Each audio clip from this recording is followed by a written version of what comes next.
Зульфия, қазір орындалатын әнді дәл тауып берсең, мен саған шоколад алып беремін. Ура!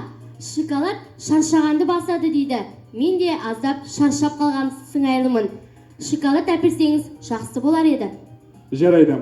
Олай болса, жұмбағым ән. А жауабы ана туралы, ә жауабы ел туралы, Б жауабы ойыншық туралы, және В жауабы табиғат туралы. Жауаптың қай нұсқасын таңдайсың? А нұсқасы ана туралы шығар. Жоқ, Зульфия, қателестің. Мен енді шоколадты құйтақандай Сәнияға алып беремін. Сахнада Сәния Махамбет қызы «Қуыршағым» әнімен. Сәния Бөбек балабақшасының бүлдіршіні. Қошеметтеріңіз ағайын.